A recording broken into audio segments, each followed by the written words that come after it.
Hello.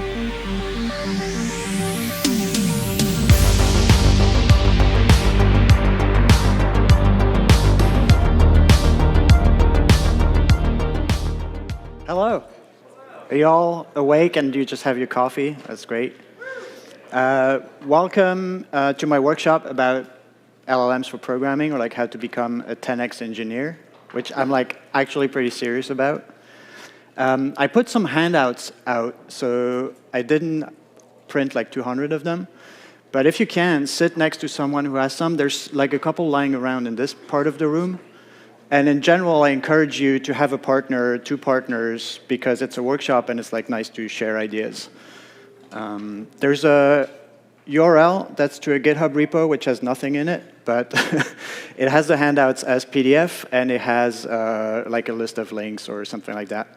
I encourage you to join the Slack channel because of the size, I won't be able to really interact with individuals, but I will be able to through Slack. All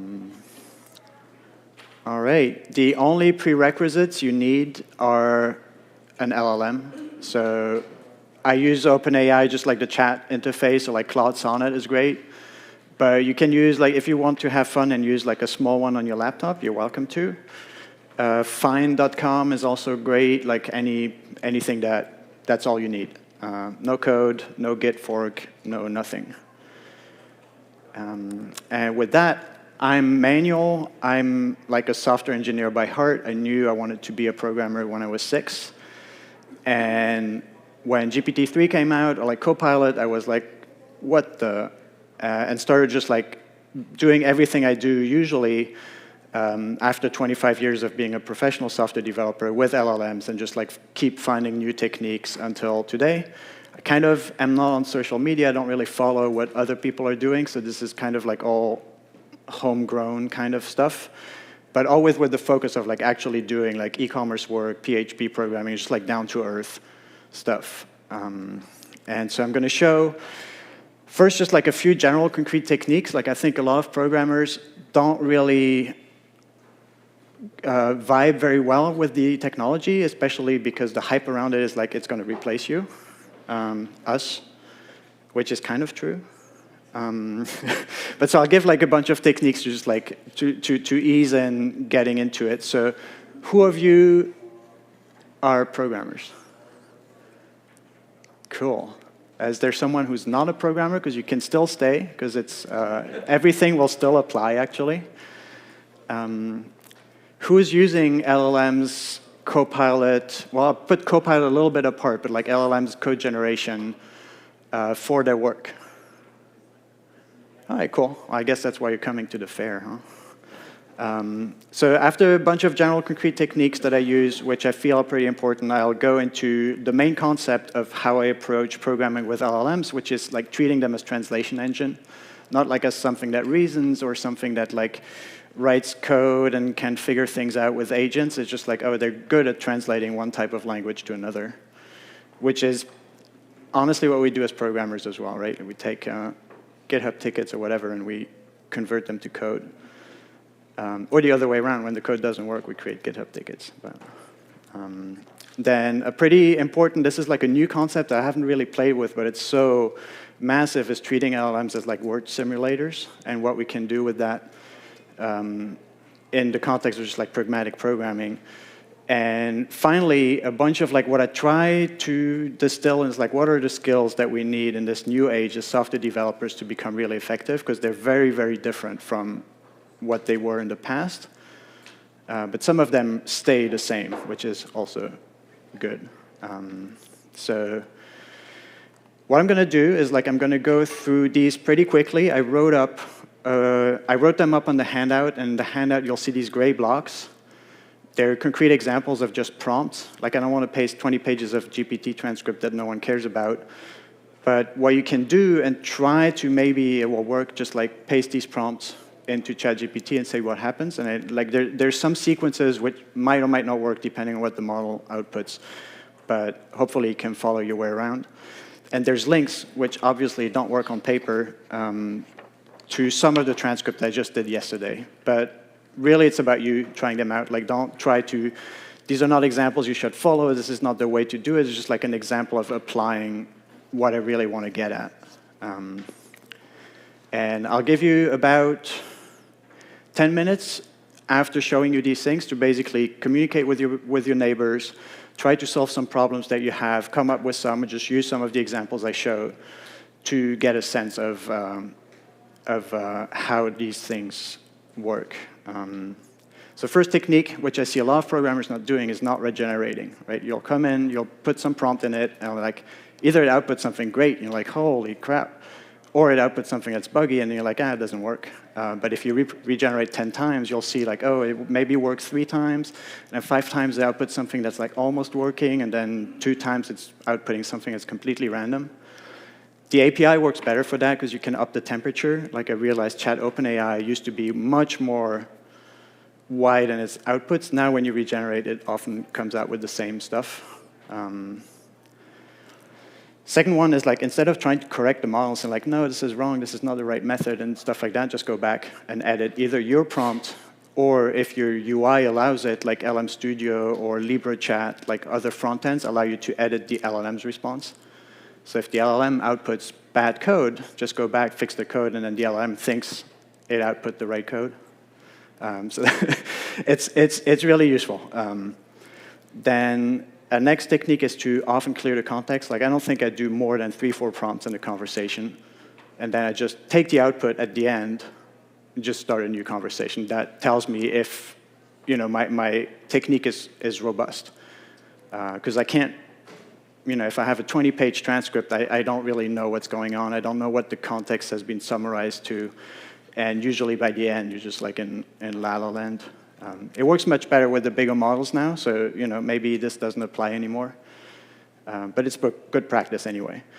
Experiment with different models because they all kind of have different vibes, and you get to feel these different vibes and how they change over time, or like how smaller models might just need more coaxing, but can actually do the same stuff than the bigger models. And this is all through practice.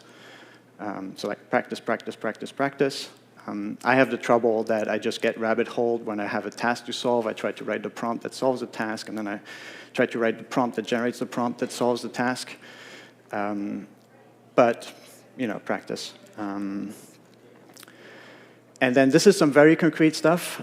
Just make like custom system prompts that you can put into like Chat OpenAI or whatever. Don't worry about changing them. Like if you have a session today where you're going to write PHP, just change the system prompt to be PHP-oriented, like which libraries you use, maybe what code formatting you use, just because it saves like a ton of time. That's a very concrete technique. There's a prompt on how to do that. And once I get to this slide, maybe we can try it out. Generate helpers. Like every time you have a problem, just ask the model to write a script to solve it, right? Like often I put stuff on my clipboard and I have to like edit it to put it back into my code, right? Like maybe the imports. I don't want to always like have to remove the imports when I paste it into my IDE. So I can ask like, hey, GPT, write a shell script that just opens the clipboard in an editor. Or open the shell script and just open the clipboard and remove the imports at the beginning. It's like a simple sed 3-liner. Just generate it, and at the end of the day, you can throw it away or save it. And this might be the most important technique, summarizing your transcript, and I want you to do that today, to exchange with your neighbor. When you try something at the end, just like summarize what I did as a README, as a how-to, as a wiki entry, as a RFC, and then share it with your neighbor so that they only have to read like one clean document and not like 10 pages of whatever. So I really want you to do that today if you're like working with your neighbor, which I really encourage. At the end, summarize the transcript and just send them that. Even if you do like rabbit holes, I'm fine trying to solve a problem, right? Like, oh, what's this TypeScript bug that I have? At the end, you can summarize your search and just send it over and say, like, look, this is how I solved it. Here's all the links if you want to look at it. So that's something you would never do before when you were reading Stack Overflow and like Google searching. You would never send someone your Google search history. But now you can. And a final technique is like when I try to figure out how to do something, I use ridiculous domain examples. Like instead of working on my app, which is often going to be kind of a meta app, right? Like if I do infrastructure, then it's going to be like programming jargon, and the model might get confused because I want to create a script that creates scripts or manages scripts. So instead, I always ask it to do like, manage dinosaurs or like zoo animals or like write an operating system about Tolstoy. And then you see in the output what is Tolstoy relevant is like what it fills into the pattern. And then when it says like kernel driver, okay, that's kernel driver. But if it says like kernel driver system function interface, you're not sure if it's like a driver about functions, if it's the function of the driver. So I have an example here, like write an Arduino RTOS for remote controlled T-Rex. And I'll show that on screen. And while, for the next 10 minutes, I want you to try out some of these things, like, write some helpers, like create some system prompts, or summarize some transcripts that you have, research how bourbon is made, and summarize, your research to share with your neighbors. Like, just try different things. And while you're doing that, I'm going to watch the Slack. If you have cool examples, you can also open PRs on the GitHub repo so that everybody can see them later on. And I'll answer questions, and if no one has questions, I'll just do my own stuff in the browser that you can look at for inspiration. So before we get into that, like maybe I'll just show you one of these prompts. And the code doesn't need to work, but it like gives me an idea of like different concepts. Can you read this? Is this big enough?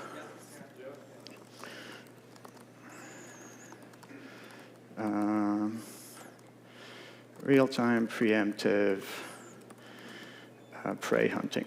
I don't know, just mixing up words.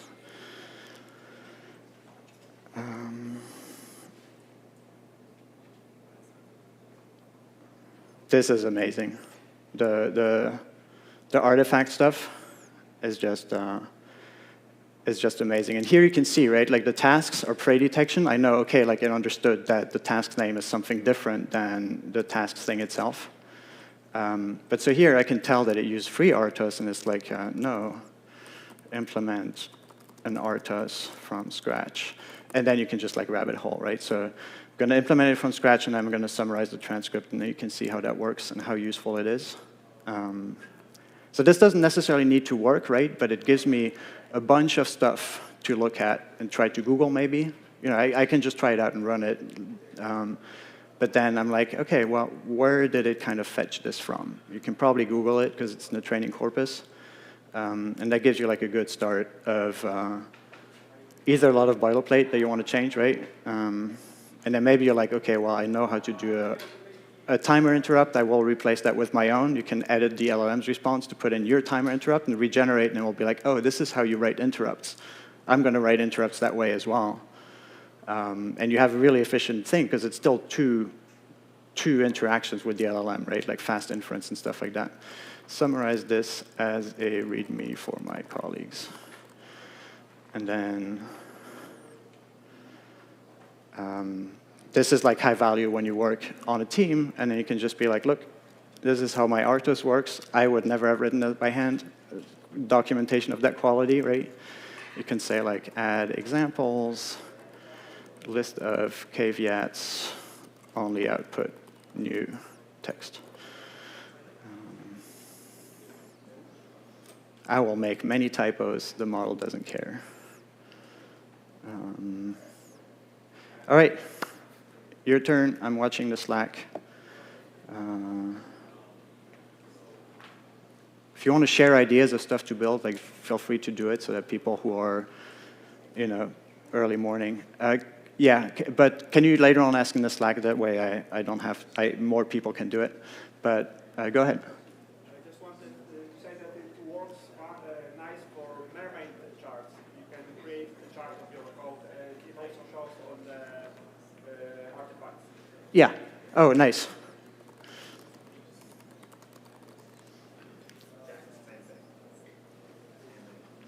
One more generic technique. When you talk about doing something, just type that into the LLM, and then we'll do it. It's like programming at the speed of mouth. Right, and then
Hey. Could you explain how to join the Slack channel?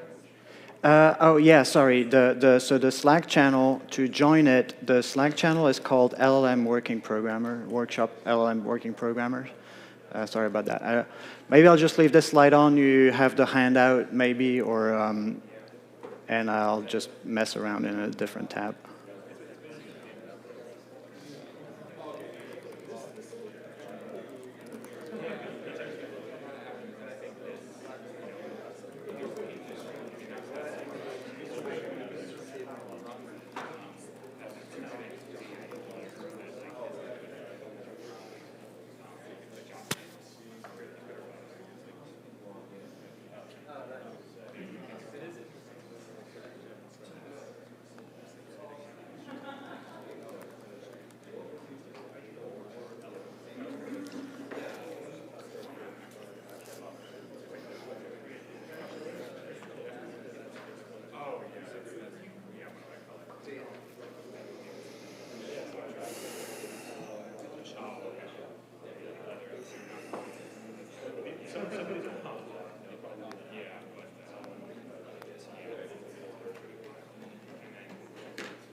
All right, one minute, and then maybe I'll spend 2 minutes showing what I did.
All right.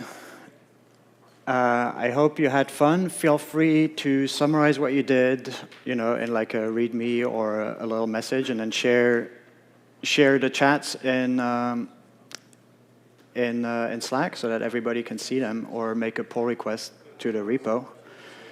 And for the sake of time, because we have 50 minutes left and I have a lot to show, let's just move on. Is there any blocker? You all good? I had no Wi-Fi issues, no model issues, anything? All right, cool.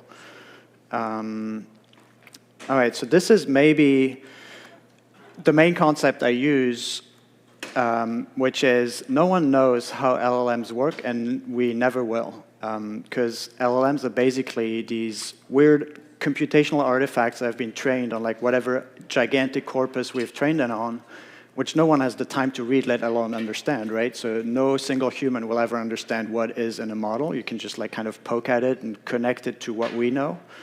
And so in a way, it's not like it's not like a computer technology or a math technology or whatever we want to call it. It's like a cultural technology. It's like based on human culture.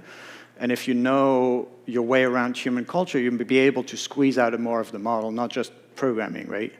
So it's all about language. The model really doesn't care if it's programming language, if like a formal language, or if it's like German or symbols or whatever, because the only thing it does is transform tokens, and it looks back at its own tokens doing so. So even if we say like, oh, please output JSON, it's like, yeah, well, I'm going to output numbers. Or probabilities of all the numbers that exist. But so if you make this switch away, right, like you're writing code, but like there's no reason that what is in the code isn't actually also like language. Suddenly it makes a lot of sense of calling a variable like year-over-year revenue and not call it A, even though as programmers we think like, that doesn't really matter, right? Like, but actually to model, it matters a lot, because one is like the token A, and the other one is the token year over year revenue, and then suddenly it's able to access all the like finance literature to write your code, even though you think that's like just a stupid dashboard. So understanding that means that suddenly things like theater, poetry, marketing literature, like textbooks, mathematical formulas, all of that is like fair game to write code. And so, for example, theater, I bring that up as the first one. The models are trained to be nice, right? Like they're re-instructed to be like, yeah, I understand. Like, please tell me what to do. I'm happy. And you lose a lot of conflict, which is useful. Like when you do a code review, I don't want someone to be nice in the code review and give me platitudes or like like shit sandwiches.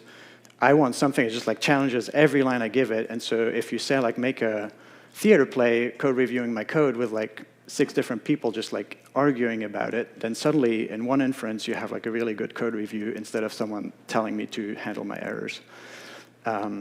So that's kind of the main thing, right? It's like thinking of them as culture, not as technology, or as cultural technology. And so the way to approach is, I think of them as translation engines, right? Like there's many, many different kinds of languages. Like when I talk to my mom, I have a different language than when I give a talk. I have a different language than when I write Python. I have a different language than when I try to write like a math paper.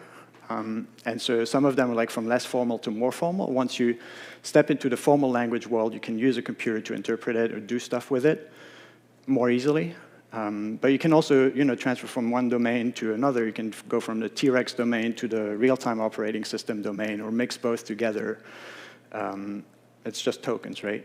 But so what that means is writing software now is about decomposing the problem that you want to solve into language translation steps, and then let the model do these language translation steps, understanding which of these steps are too much for a certain model, or how to do them, like how to prompt it to, say, transform, when it outputs JSON, it doesn't output the right JSON. You might put in, like, this is important for your career. That's like kind of a cultural technique to get it to output JSON, which is a little bit weird as a programmer. So here's a bunch of examples, and like I'm not going to go through every graph, but like feel free to look at them in the handout. This is, for example, an example of how to transform meeting transcripts, right? Like you're on Zoom, or you have like your software planning meeting. Everybody interrupts each other. It's like a big chaos. No one's going to go back at that transcript and try to understand what was discussed. But now you can, right? And so the steps to do that, because if you just ask, like, tell me what we discussed last week, they're getting good at that. Like it's a little bit scary, but also it used to really work not very well, because you have like 28 pages of transcript with a lot of like just people interrupting each other and using colloquial language. So the different steps to do it that I like doing is like, first I want to get a summary, because Claude has gotten really good at like figuring out actually most of the information that's in there as a bullet point list. It's not good at details. I just want like, which topics did we discuss? Bam, five bullet points. Then I take this translation step, right, from transcript to 5 topics we discussed. And then for each topic, I go back and I select, for each of these topics, tell me exactly what we did.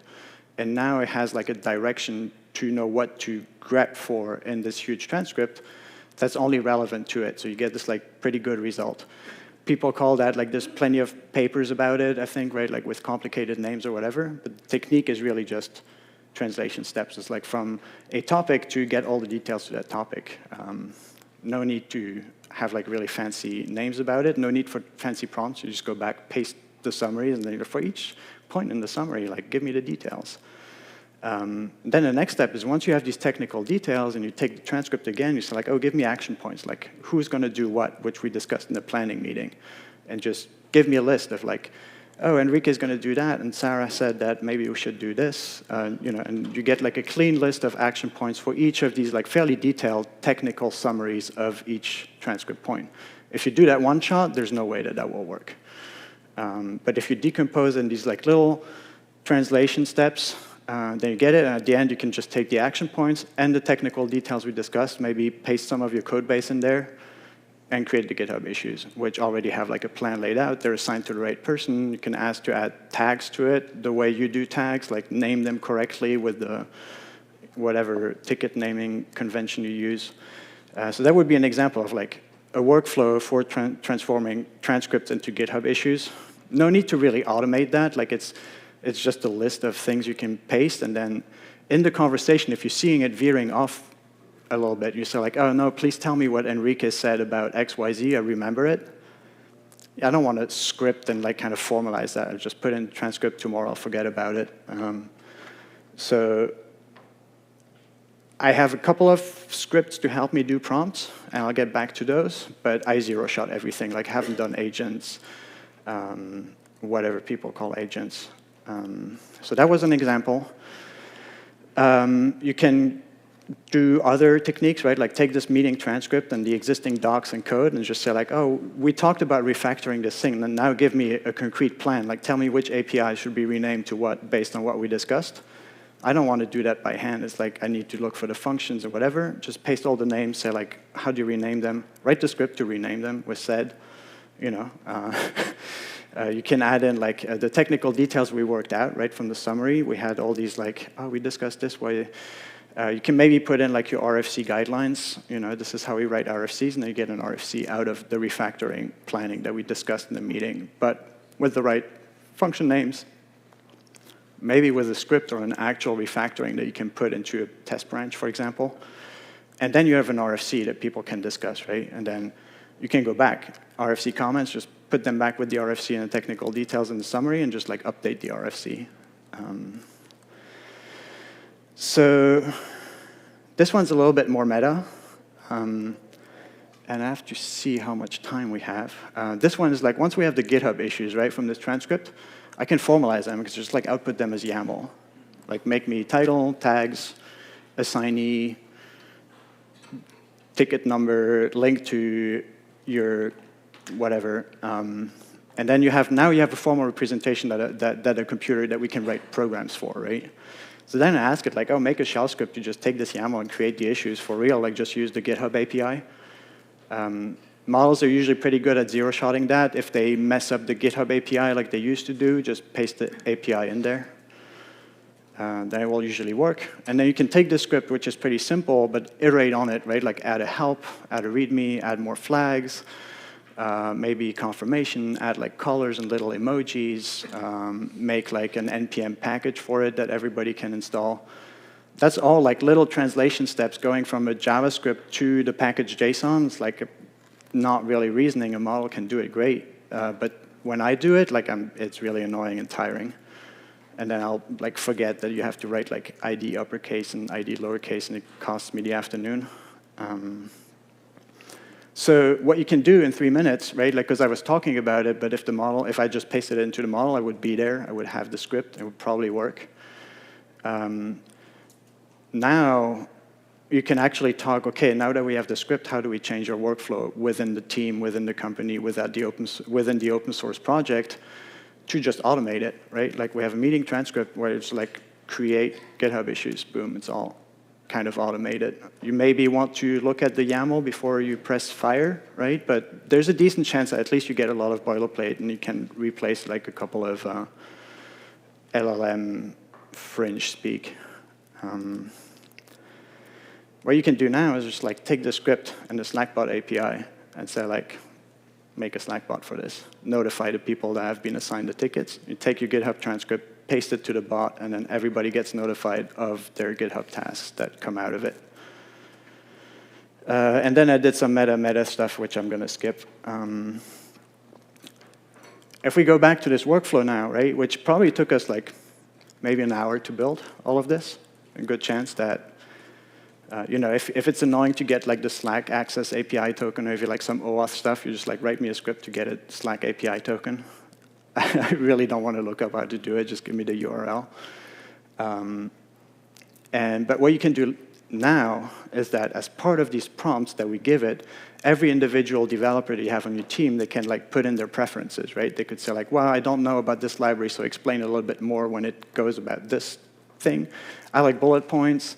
You know, my background is this and this and this, but currently I'm busy with this other part, so only tell me about parts that overlap.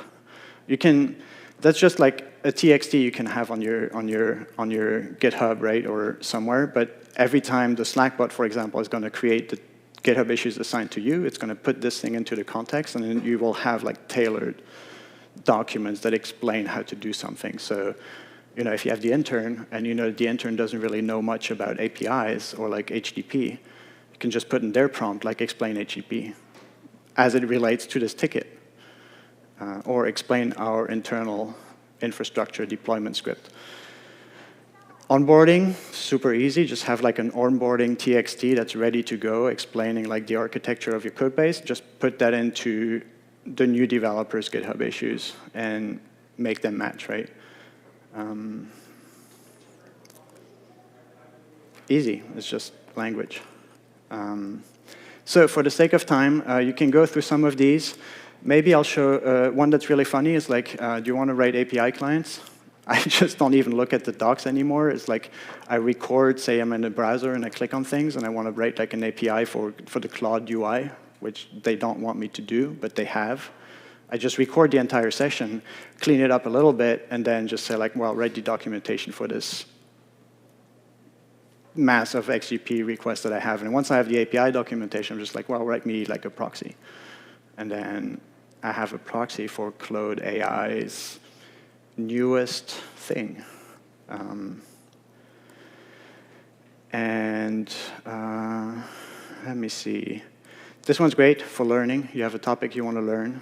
get the search result, existing knowledge that you have, maybe some code base or preferences that you want, create a wiki entry for your personal knowledge base. So you want to learn about advanced TypeScript, Lambda things. Just look for it, take your existing knowledge, saying like, my background's in Ruby. Give me some exercises and project ideas to build. Maybe use the guidelines from my company to format these exercises so I learn 2 things at once, create a prototype, and then maybe once you have a prototype, you just like paste your actual API and say like, well, just make it real, right? You get the actual implementation. But those are all, if I just said like, solve the problem and teach me how to do this, it's not going to work. But if you decompose it to these little steps at each point, not only do you get value of doing it because you see the output, but you also get like artifacts you can share, for example, right? Like once you explain how Lambda TypeScript stuff works and your colleague also wants to learn it, you just give them the exercise, the transcript, you can help them. Maybe you put their personal prompt into it, their background's like in Lisp, and then it will just update it. All right, so you can take some of these graphs in the transcript. I'm going to give you like 10 minutes really sharp so that I get to the mind-melting stuff. There is a section about DSLs. If you know about DSLs, if you don't, you really should look it up. LLMs are great at creating their own language, so you can actually create the target step itself. You can say like, well, I want to write reports, just like create a language to write reports. And then you can target that and implement the interpreter for that language. So there is a example set of prompts in here about DSLs where I create like a text adventure game. I did that this morning at breakfast. Try those out. It's like on page no number. But you'll find it. Creating adventure games, 3 lines of prompt, and I create like an alien-inspired adventure game with like a full source code and stuff. So yeah, try stuff like that. A good target is also self-contained HTML plus JS plus whatever your favorite library is.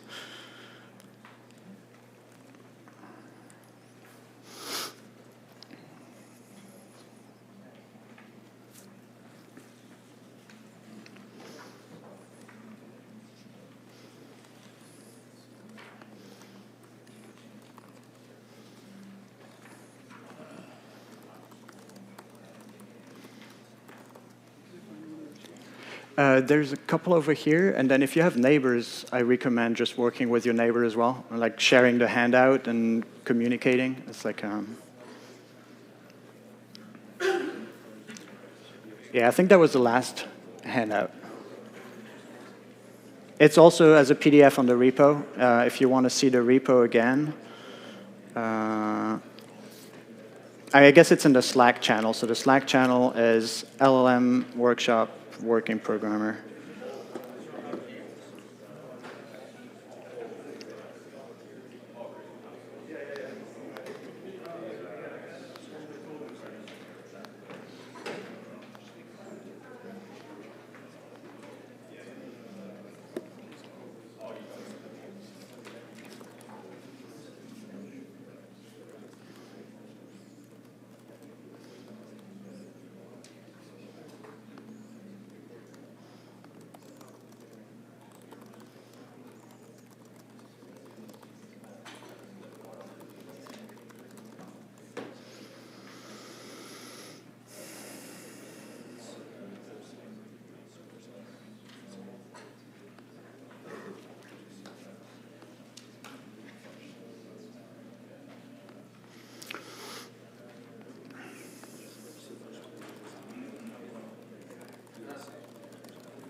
I'm going to accelerate a little bit, like 4 minutes.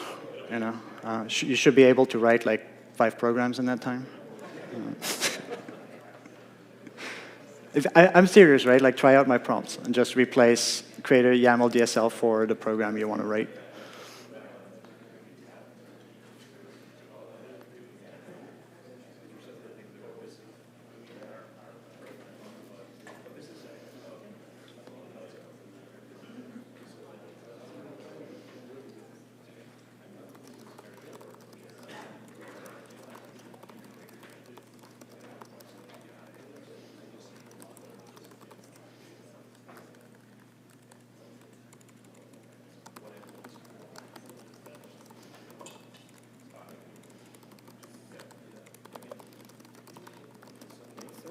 Where's the Slack workspace again?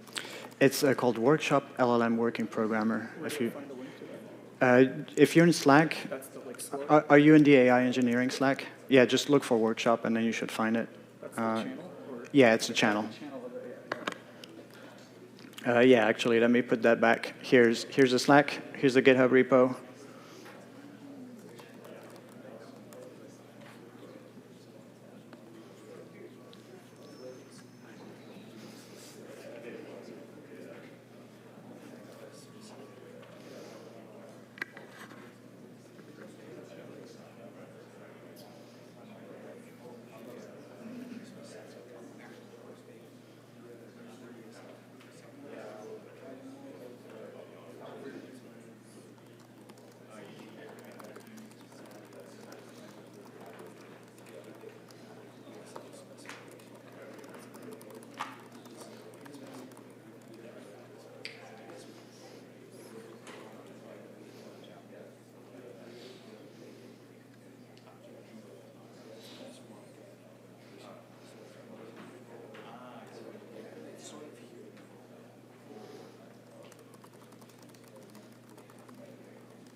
All right, I'm moving on because I've got some really important stuff to show you. And one is, so Brenton just asked, like, have you found LLMs able to work with PCAP files? I'm like, not really, but like create a program that outputs the PCAP format in a format that, in a language type that the model can understand. So I said, write a YAML DSL to represent interesting DNS traffic out of the PCAP file. That looks pretty useful, right? Like this is language that the LLM can do well with because it's called DNS traffic, destination IP. It's not called like byte 0x5 or like DNS underscore, I don't know, whatever. And then I'm just like write a Python file that takes a PCAP file and outputs that YAML. And now I have a script that I can give every PCAP file, outputs that into something that the LLM can use, and I can put it into my LLM agent loop or whatever. That's what I mean with 10x engineering, right? Like in the 3 minutes here, I wrote another one because what Josh was asking, right, is like, oh, when I put in codebase in my thing, like what does that mean? It's like huge. But usually when you interact with the codebase as a human, you either interact with a small certain part, you read some docs, you maybe look at the function APIs. So just create a YAML DSL to like grab your codebase for interesting stuff, right? So maybe I want to get all the functions in Python files as well as the classes. So I said like invent a YAML DSL to create a program that finds functions and classes in my codebase. As well as the doc string. So it outputs this. I'm just like, yeah, that's a cool idea, right? If I don't like the idea, just regenerate until I have a language that matches what I want. Here it added like recursion, which I like. And I was like, well, I also want like the markdown files. So it like made up, 2 things for the markdown. And then my third prompt is just like implement it, please. And then now I have a Python file with a YAML that I can tell how to look for stuff in my Python code base. And then, well, now I can run it on my massive code base. And I just have the function titles, the doc strings, the markdown document titles. And that's a good context to give to my DSL, right? Like, took me 30 seconds. Might maybe not work too much, right? Like in real life, I would say like this is an afternoon project maybe to make it really nice with a README, with unit test, with like examples and install package, whatever. There is a graph on how to do this. Like this is maybe one of my main techniques is like writing these little fragments that I know are good context to do a certain task. So some of them could be like, oh, write a new widget to do something. And then I'll actually add like grep for these widget names, maybe add the documentation. Out of the Git log of last week, I'm going to create a how-to, and then that's going to be the how-to that I'm used for prompting. And now I have like a little script that I can, every time I want to write a new widget, now I just paste the result of that script in, so that's the live status of the code base. And then usually it does pretty well, right? Like if you give it like first write the props, write this and write this. So this thing, and I do this for third-party libraries, right, which often don't have like good documentation. I'll go over their code base and just generate good documentation that I just need for, for the task at hand. And then it takes me like a minute usually. Sometimes it'll take me like the whole day. I'm like, what am I doing? But pretty good technique. There's a graph on how I do it. And now I'm going to quickly switch to the wild stuff. So I went over DSLs. So word simulation, right? Like everything you tell the model is what it thinks reality will be or whatever it uses as patterns to grab its training corpus. If I tell it you are a wizard, it will pretend to be a wizard. If I tell it to write poetry, it will write poetry. If I tell it like time travel exists, it will say like, sure, time travel exists. So anything that's kind of in the training corpus, so things that humans can think up so that you can think up, the model will like usually know what to do with, right? That also applies to like formal languages. If you say like your world is like def function paren, whatever, it's like, yeah, cool, def function paren, that's my world. So one thing you can do, for example, for code reviews, right, is like I tell it you're a reality TV show, Code Survivor. And like each participant in this reality TV show is one of my variables or functions in this piece of code. Now have them like fight each other and figure out who's the bad one, right? And then vote them out, like who's got the most bugs. And so this is based on the concept that whatever you tell it is, I'm going to use what's in the training corpus, like reality TV drama. So I'm going to write some bad PHP code, because all the code I write is great. So, and I have a GPT for that I shared. But really, you can, like, right, it's the idea, it's not the prompt. I don't really do any prompt refinement engineering except when I want to repeat something in a loop with a small model. I make typos and all that stuff. So now I have this bad PHP, right? I'll just paste it into my code survivor thing, and this has multiple. Right, so the contestants are like different variables, and I told in the format in the prompt, just like each one gets to say one thing and just like attack someone else, identify the conflict. And then there's some kind of format in there. And one of the advantages is like, I get conflict, right? Even though the model has been trained to be nice, this is like standard red team tactics to just exploit LLMs. This works really well to do this stuff, just have it pretend to be a different world. It allows me, back when ChatGPT was like really annoying and said like, please fill in the rest, ... which it doesn't do anymore. This would allow me to select, make 6 rounds, and it would do 6 rounds. Right? Like it was so strong in the prompt that I could, in one inference, right, like compare that to code review my PHP. This has already a lot of concrete information in it, and I can, if I don't like it, I say like write 3 more things, and there is the comeback participant, and it doesn't need to be a variable, right? It's like SQL injection. It can be a concept. Like concept can be a character. You can give them like a personality. And then SQL injection will start to be like dissing other people, which is pretty funny. But it's useful, right? Like this is proper engineering. It's not fun. It will actually tell me like you should use MySQLi close when you finish this and you forgot, like I'll vote you out. And so once you have all this garbage, which I don't even really need, it's like funny to look as it scrolls by because they're like, hey, we're just, sanitation is not our job, whatever. Oh my God, this just goes on for pages and pages, which was really hard for GPT to do back then. Like it would be like, oh yeah, I think this variable's bad, like please handle errors, and I'd be like, what? Then you can do like write a sober code review report at the end. Just based on everything that's in the context, like now strip the reality TV part out of your language and just keep that stuff, right? And actually suggest fix, and I could then turn that into GitHub issues or whatever. You get the idea. But so this is the world simulation thing, is that you can really make everything up. Like one technique that I have is time travel, because when you correct the model, it's like useful information, right? It tells the model what not to do. But if you have 25 messages telling it what to do, it will confuse it a little bit. So I'll do my 25 messages, I'll get to the right code at the end, I'll say like summarize what you did, and then, thank you.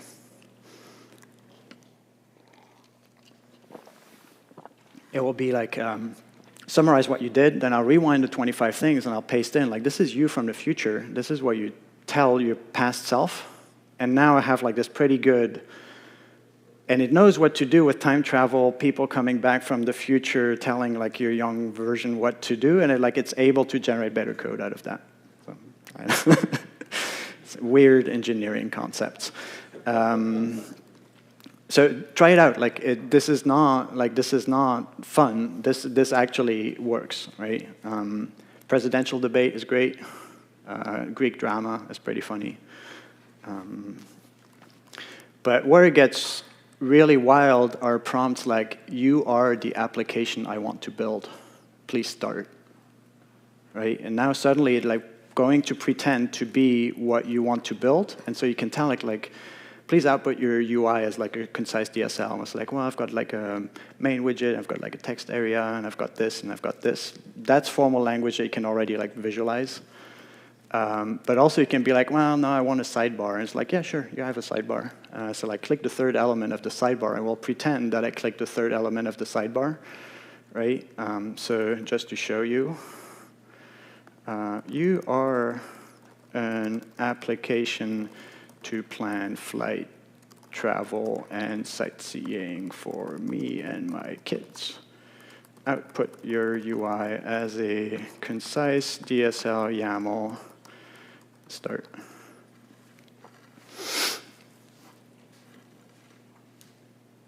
So, regenerate if you don't like it, if you want it to be like React widgets instead of like this high-level description of what it is.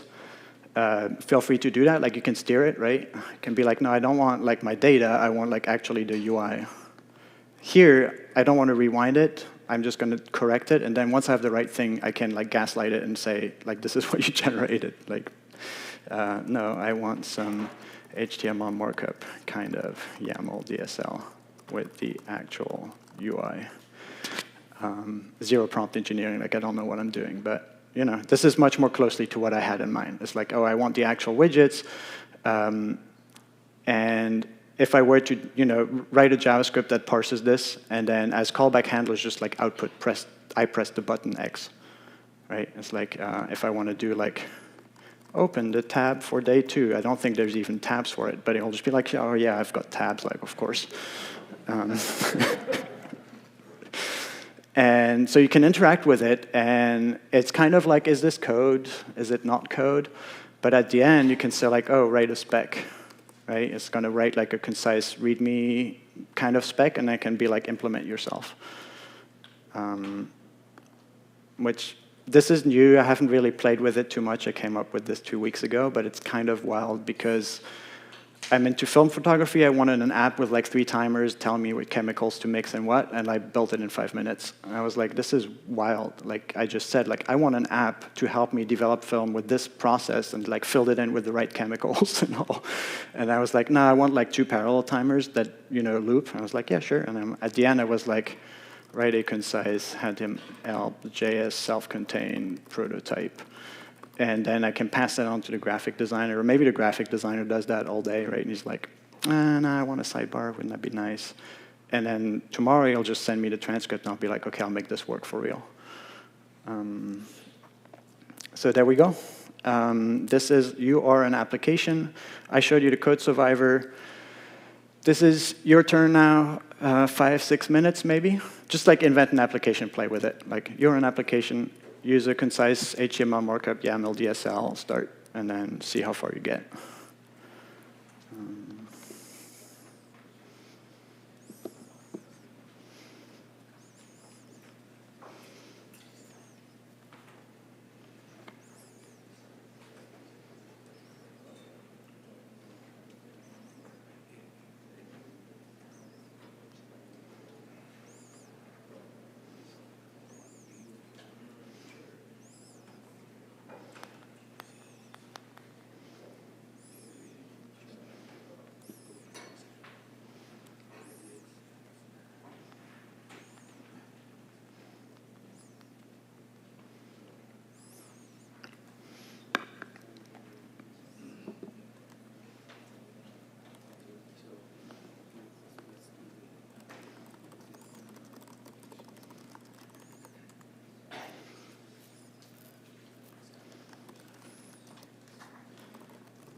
I'll actually interrupt this. Like I think you afterwards you're going to have fun this, but I had a really interesting question come up. Is like, how do I manage all of this, right? Like, because I don't know why every LLM company doesn't manage to make like a decent history browser. Like, it's really not that hard.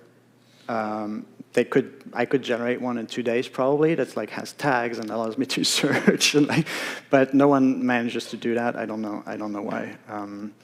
So what I use, and I would recommend not using my tool, right? Like, don't take my tool as the thing. I break it off and I tweak it to my things, but just build your own. Like, the tool to manage fragments is like you're managing text files and how to paste text files together, or maybe manage shell scripts. So my most used tool is called Prompto. I literally generate it once. It's a 100-line script. It will go over all my repos, right? Like, I have a config files where I say, like, look into all these directories. If it finds a text file or a script or a YAML template, it will just list these. it's horrible, it has no pagination, it's whatever. But so once I have like a context, right, for like my library, when I want to do something with parameters, I have like a little script that gives me the current parameter API, and I can call it, right? It's like if I do prompt to get glazed parameters, it will look into all these repositories, like super inefficient, no indexing, no caching. It will find this parameters MD file, and it will just paste it. Or actually, it grabs the Python, the Go thing, and just outputs. It's super ugly, right? Like there's no structure in this except dash dash dash. But so now, what I can do, I have another tool that it's really just like a command line LLM prompter. It's like HTTP request with no format, and I can pass it this as a context, right? I've got a couple of like pseudo things which I wrote 2 years ago, a year ago. They're not great. I can print the prompt that it's going to output, and so like, oh, create a parameter for URLs. And so it will just paste everything together in like a big blob, and at the beginning it says like, you're a great Go developer. Actually, I messed it up. It actually says PHP, so whatever. And then it just like literally says like create a parameter for URLs, right? In Go. And then if I actually run this, it will use my API. It will do a good job. Like this is how I just add stuff to my code. It will have the right packages. I can literally just paste this, and it will probably run. And once I have this prototype, then I have other scripts to say, like, integrate this into the framework, like add the documentation style I want, and all of that stuff. But so this tool, pasting strings together and just like finding scripts in a directory, they're like nothing scripts, right? So that's how I manage all my fragments, and we have 8 minutes left, so I'm going to skip to the final part, which is more experimental. Is like, what are these, like, you realize now that I'm like kind of not joking with this 10x, because during this workshop, I wrote like 6, 7 decent programs, right? They maybe don't work too well, but like you can guess that they're not far from something that's of decent quality. And then if I want to add unit tests and whatever, I can take an hour at lunch while watching Netflix to actually do it. Sometimes it doesn't work. So this is like a big part of it, is like know when to step away. Right? If it doesn't work like within 10 minutes, don't force it. Either do it by hand like you used to. It's fun. Like we all love programming. Maybe go for a walk and come back when you realize which language step it didn't understand. That's a really important one. I still get into full rabbit holes where I just like don't get the task done that I actually want to do. I just like generate programs that don't work to solve the task, and it's so knowing when to step away, because it's like breathtaking, right? Like I generated 7 programs. Like what am I going to do with that? Like I can't mentally manage 7 programs within a time span. Like I can't do it. And I really have this problem. It's like I have like an experimental repo where I put in all my scripts to kind of, I don't even bother putting them in, right? But I have like so many, and some of them are like 5,000 line code things with like crazy features, and then I forget that I wrote them, and I write them again, and I go back and it's like, oh, you already did it. It's like shopper approved customer management things with like parallel worker queues, and I wrote it 3 times. Oops, sorry.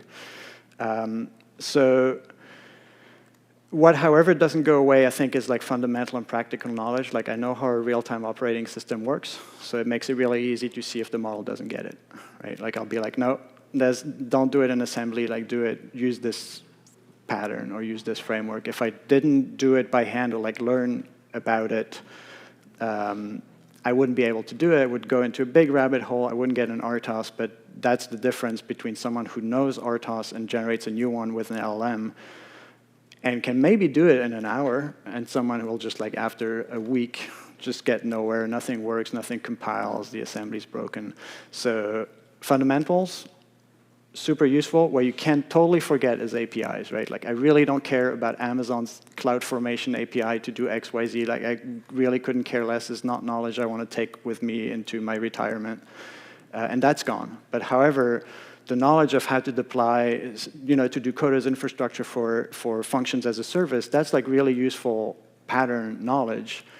And I can take that knowledge and apply it to like DigitalOcean and to like Amazon and Google. What I don't need to do is like figure out after 10-minute deploys that I forget to put like an IAM rule somewhere. Like I really don't care. Some people do, like, and those are going to have a hard time, I think, in the next few years.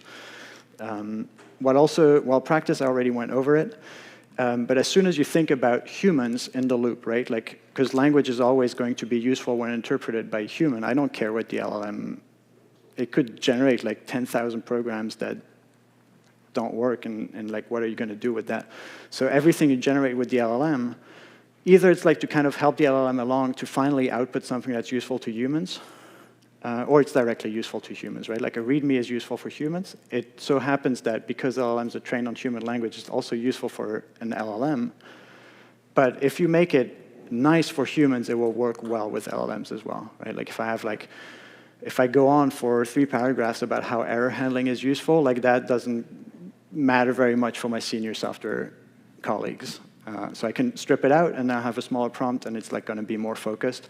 So if you always think in this like language decomposition things of like, how would it work for humans? How would it work for the user? What do I actually want to do?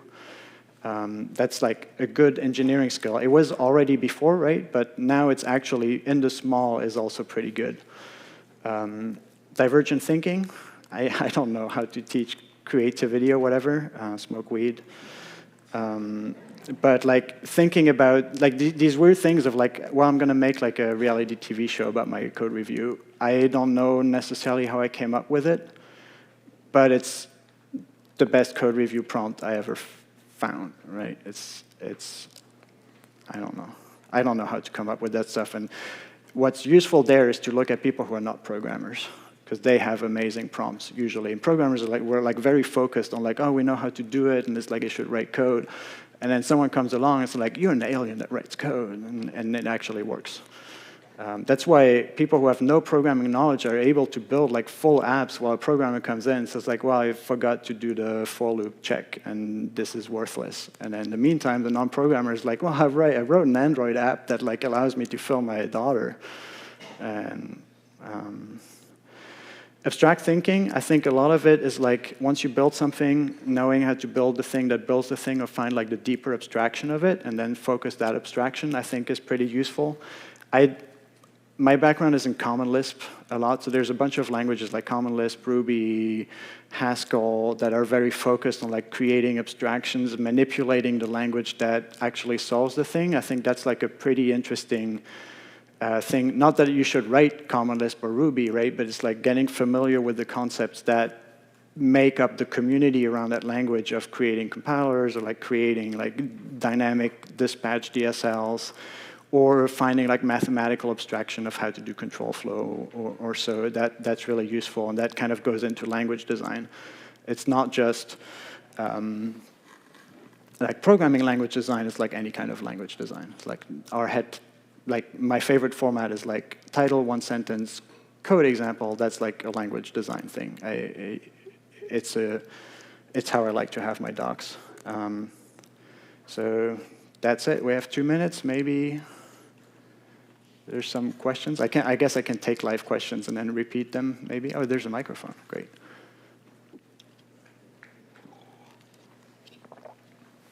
Thanks so much for the great session. It's amazing to be here in a room with like-minded people who've been probably geeking out on all these things for so long, and thank you for sharing your findings. A couple questions real quick. One of them is, are you finding yourself working with other people in your team kind of spearheading some of the incubation portions of work following these techniques, and then the cavalry comes behind you to build the actual thing? Have you found yourself that kind of role? And then the second question is, I see you can push yourself going really far with all these techniques, but how much have you tried using some of the auto-GPT kind of metaphors as well? I'm curious. Thank you. So I just recently joined a team. I was like kind of solo for a long time, and it's hard. I don't know. I don't know how to bring people on board with like how I do things, where I'm like, I write 5,000 lines of code an hour, and then I throw them away. I don't really know how to bring that into the team currently. And then for the second question, I guess that's going to be the last one because I think the time is pretty strictly enforced. What was the second question? How much do you rely on auto? Oh, zero. I just like zero-shot stuff, and then I'm in the chat API. So I don't use. I use Copilot for like just as Copilot is. It's a very different thing.